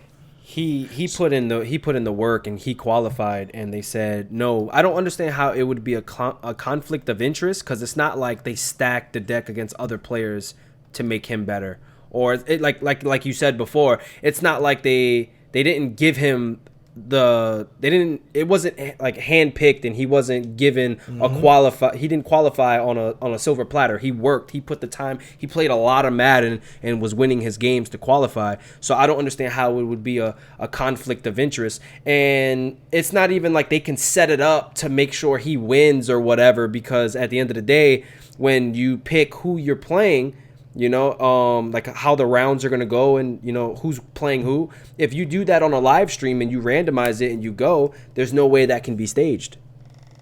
Yeah, unless you pull an NBA and you freeze the New York Knicks pick, right? You guys ever hear that that conspiracy? They froze the bent envelope. Yeah, the envelope was bent. That's why David Stern knew that's why I didn't go to that team. All these conspiracy nuts out here. Well, here's my conspiracy. You know how every NFL player has like a card of themselves? I think that's like 99 overall. Yeah. Totally use that in salary. Yeah, totally use that. Think that's why? Yeah. No, I don't. I'm just joking. Okay. That'd be kind of funny if that was the case, though. His card's the best card out of all of them. Yeah. But man, I would feel so bad because like it doesn't make much sense to me. So I guess because they do invite players down to these events, but I guess not to play. Yeah, they do. Yeah. Just to basically just be. eye candy. Eye candy and like name value. But like it'd be kind of cool. And just for them that's to like the actual tweet story it I out. get behind, man. Charles Johnson or Charles James, whatever that dude's name is competing in the Madden tournament. Colts player, like that'd be interesting. It's just I guess that's. But and then you look at that compared to the two dudes who are cheating and they can still play. That's. One of them were knocked out. One of them was disqualified from the tournament. Yeah. He's not permanently banned. He can qualify for other tournaments, but this tournament he was knocked out. He was disqualified. But the other one is still able to compete. You're punishing a guy for being good in real life at sports. That doesn't make any sense. Yeah. Okay, but other than that, though, I think going forward, competitive scene is it's gonna keep going up. It's gonna keep going to different networks. Keep selling out. I guess because you call it, and just keep building this brand of competitive Madden. Because like right now, this is the only game mode football wise you can play competitively. So they're in a good spot. Yeah, for sure. And spot me, please, the guy who got disqualified. He's gonna make the final tournament with the amount of points that he has. So I heard that really too. Yeah. Yeah, it's because he won the first one, so he's automatically in the last one. So let's see. Next up, did you guys hear about the trusted trade MUT situation? I don't know if you guys want to talk about that at all. It's I got a DM explaining it to me from LJ2K. A guy paid $10K for real money to own a Twitter page and a Twitch channel, and I guess somebody somehow got the password and streamed some pornography on there. We had a debate before the podcast about what kind of pornography. And that was pretty funny. We won't repeat it here. But anyways, he's going after the guy that sold it to him because I think the website kind of went under almost, or like isn't really doing anything. So he's hoping to get some money back maybe for that. But I don't know, with these trusted trade MUTs, it feels like they were a little bit ahead of the curve with the whole coin selling thing. Now there's a lot more coin selling and a lot more. I don't know if they did a lot of real money trading on this website or not, but. Pretty interesting stuff. Like they could have like dominated the market if they would have kept going from where they were in Madden 25 and 13. Yep. So what are you guys' thoughts on that? Let me hear Texas first. What do you think? So when they first came on the scene, which was back in Madden 13, that's when people were like moving coins like crazy. They were a coin selling site, and then they tried to, after EA said it was against TOS and I think Madden 25, they tried to distance themselves from it. But before, to get it was all selling coins for Microsoft Points or PSN back in the day. I didn't know that. That's what the site was made for originally. That's why people wanted to be on it, because they wanted to have those vouchers so they can do coin deals without worrying about going first and getting scammed. Yeah.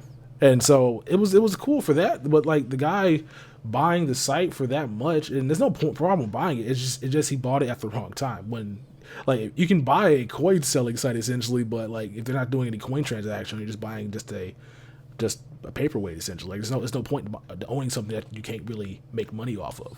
Yeah. Like it's good for the community to have a place to go to do all those deals and feel safe. But if that's not what you're trying to build, then what's the point of having a site like that? I think he just bought it and did nothing with it. Yeah. Well, what could he do with it though? Like what could he have done with it? Well, he could have changed it and made it go back to the coins and stuff like that. He could have made a ton of money. He could have done that, but that is not in the best interest to do so, feuding it with EA. Because that's the reason why the first guy stopped doing it. Because the first guy to own it was the Raider Nation. Yeah, I know. And then he stopped doing that because it's easier to not do that. So I just don't know what he could have done in the direction. Because they can't make a mud hit out of that site. The streaming wasn't doing anything. So all they kept doing was just giveaways. Just giveaways here, giveaways there. It wasn't anything like that they could have done. I think personally that would have made the site better than what it already was before they had to change up their policies. All right, fair enough. That makes sense. Yeah. Change up their morals, man. I hate these people telling me these rules and regulations that are different from state to state and country to country. Make your own rules up, people. Now, if there's consequences to them, suffer them, but make your own rules up. Live your life. That's right. The Texas strategy to live in life. Yeah. I love it. Yeah, you should be a cult leader, man. I'm trying to be. Everybody said I can be a pastor. I can make that happen. Isn't Texas a big place for those cults? What was that? What was that one that drank all that Kool-Aid? It's like Utah, dog. Fall back. We ain't that crazy right here. The only cult in Texas is like the fact that people think that we can succeed from the United States. So people be trying to succeed all the damn time. The Republic of Texas, motherfuckers is crazy. But everybody else is just normal. But yeah, so wasn't like what about the Waco massacre? Wasn't that a cult? There's a massacre everywhere, dog. I don't know what you're talking about. Like, you can just point out like, one example. I feel like of you're just Texas trying to massacre. you're trying to bring one of like the biggest. They burnt witches in like fucking in Massachusetts, didn't they? Like, you can't just point out one of them. Did they burn witches in Massachusetts? That was a massacre. Yeah, but like I feel like you're trying to sweep this under the rug. Like, 76 people died in Waco. That's a lot of people, dog. I mean, how many people died over in Iraq? It's crazy. Oh my god! A lot of bodies. He went people dying in a certain area to war. Like what? Yeah, bro. Just saying, shit happens. Man, Chicago got bad people too, man. No cult. Oh my god. All right. Well, all right. So, hey, I guess like I don't know, MUT's maybe kind of coming to an end here. MUT season was a little underwhelming in my opinion. What are you guys' MUT summer looking like? You guys gonna keep doing MUT content through the summer? Or are you gonna move to a different game before Madden 18, or what's your plan there, GPH, for the next few months? I have no idea, man. I've been playing Madden and I'm kind of getting like really, really burnt out, but I'm trying to stick with it. You know, especially with the channel growing and stuff, I'm trying to stick with it, man. It's hurting my heart to do it though. Yeah. But we'll see, man. Like you said, this year was very underwhelming. It was a big disappointment, man. I'm trying to stick with it though, man. Hopefully, like, you know, EA finally gets a brain and we get better and we get where we need to be and where like everyone wants to be. Everyone wants Madden to be, you know. Yeah. But yeah, I'm already getting into like Overwatch and stuff like that. Like on stream. So I heard that's a good game. I haven't played it. It's pretty cool. I really don't like games like that, but like it was never my thing. I'm like, nah, people jumping around, people shooting, laser beams. I'm good.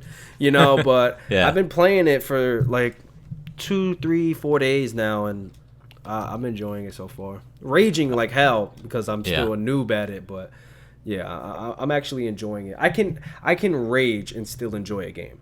Are you playing on an Xbox One or PC? I'm playing on PC and PS4. Oh, okay. Oh, yeah, that's right. You got PS. Cool. Texas, how about your summer? What's your MUT summer look like? You gonna keep up with Madden, or are you gonna? What are you thinking? I don't even know. I might go into vlogs because I know I'm moving pretty. I'm moving pretty soon, so I'm gonna move in Colorado, and then around June is when like everything's gonna be crazy. We got the Future concert I'm gonna be going to, so I might vlog that. And then that next day or even the same night, we'll be in Vegas. Nice. So that's my June right there. But for MUT, I just don't know exactly like what I can do. 'Cause I can still put videos out. I can still do the theme teams, the squad builders, and stuff like that. But at some point, it just gets kind of stale and repetitive, right? So yeah, it all depends on what they do to make the game more fun, or what I can create to make the audience more engaged. Yeah. But as of right now, I'm just gonna play this MUT season over till Ultimate Master comes out. Try to hit it heavy after that, and then we'll see where that takes me. Until what comes out? Ultimate Master. What is that? Ultimate Master? What is that? Last year it was Grandmaster. Matt. Oh, okay, you're still talking about Madden. I thought you were talking about a different game. Yeah. I'm like, what is that? No. All right, Nothing comes out this summer. I mean, I got Wildlands yesterday, and then you got Mass Effect, but like, there's nothing else coming out this summer that like I'm gonna be playing. Yeah. How is that Wildlands? It's nice. It's basically the example I give is The Division, except for it's not broken yet. Because they broke The Division, man. I don't know if you played The Division last year. It's a third-person shooter. You play with your friends, go through New York and just mess people up. And this one, you're in Bolivia. You're in Brazil and fighting cartels and drug lords and all that. It's pretty dope. But right now, Ubisoft servers are probably the worst servers in the industry. Always kicking you off, always breaking, and then they always update the game and it breaks it more. So hopefully they don't mess this game up. But so far, it's pretty dope. Well, yeah, with the it's only like a co-op experience. There's no like PvP, so I don't imagine the servers being too bad right now, right? I think there's PvP as well. I think there's PvP and also and 4-player co-op online. So if the servers do break because of that, so I hope that doesn't happen. Can I ask a question real quick? I've always heard the term PvP. What does it stand for? Player versus player. So Madden's PvP because we play against another player. Yeah. All right. I understand. Yeah. So I don't know. I think I'll be getting that Andromeda too. I'm pretty psyched for that. Maybe I'll put some videos out on that. But otherwise, yeah, I'm Fox right Let's there Plays? with you. What's up? Fox Let's Plays? Maybe. Yeah. I don't know. We'll see how I like it. No, all you gotta do is get your girl to do it, but like don't just like Zoe Burger her. Oh my god, Zoe Burger! Don't do that, bro. Yeah, you be a millionaire, dog. Nudes at 10,000 subs. Yeah. That's the way to grow, man. I'm cheap. It's so easy. So, all right. One final thing: EA blocked all the coin-selling YouTubers on Twitter, like the main account did. We talked. I made a reference to it earlier. And do you think this is like? Is that all they're gonna do? Is this like, oh, that's kind of like a childish thing to do, right? Like, or do you think they're gonna take more action against coin-selling YouTubers? Texas, what do you think? It's weird though, because like typically they'll block anybody that says anything negative to them, and it's weird because like as a company, as a corporation, you probably shouldn't block people. You should probably just let them. You probably just let them to say what they want to, and if you don't want to see anything they have to say, Twitter invented this handy little thing called the mute button. And if you guys know what the mute button is on Twitter, if you're following somebody, you mute them. You don't see their tweets, but you see their messages to you. If somebody you're not following tweets you, but it's muted, you don't see it at all. It's like they're tweeting at nothing. So they could just mute all of us and let us still see the information. But it's just kind of weird and also kind of petty at the same damn time, just to block everybody that's promoting coins, searching their name up on Twitter. Like who? You got a list of people there. Victionary, the Texas boy, Ryan. Like this was block all these guys promoting coins. This is so weird to me because if they were gonna block us, it should block us last year. Like doing it now, it just seems kind of weird, and I don't know who did it because I don't think it's Gru, because Gru still follows all of us personally. So it's just, I don't know what they're doing now, or they're trying to like just send a strong message out to people. It's weird to me. Yeah. What do you think, GPH? Well, for all you guys that just got blocked, welcome to the club. I was blocked by EA last year. So, and that was by MUT Gru personally. He went on that account and blocked me. So welcome to the crew. Get comfortable. It's gonna be nice. But I feel it's just like you said, it's petty. It's dumb. The only thing that we use that Ultimate Team Twitter for is to see the Ultimate Legends. That's it. Yeah. They don't make any. They don't make any real announcements on there. It's kind of weird that their account's supposed to be the information account. Yet I follow 3 people that tweet out more information about stuff than they do. Yeah. So it really doesn't matter. Like. Who cares? And at the end of the day, you want to see the Ultimate Legends. You know what time they're going to put it out. Incognito mode. You can see everything.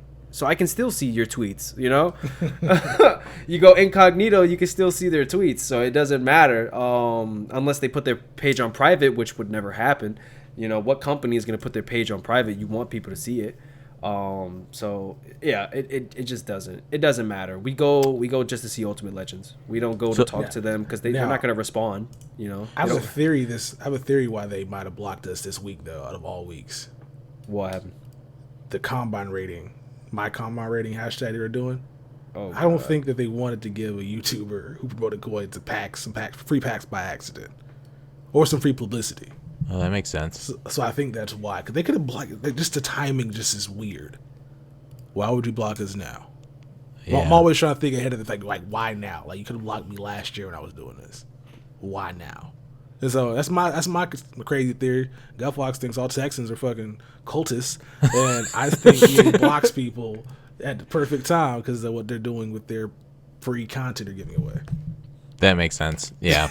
Totally. Yeah. No, I mistimed this joke with Adam and incognito mode and what else he does in it, and I'm kind of feeling bad right now. But oh god, yeah, let's. I think that's it. I had a little thing about the Shaz's terrible pull rate, but you guys already know those limited time cards are so terrible. There's no need to talk about pull rates anymore. Anything else that you guys have? I'm looking for famous cults in America.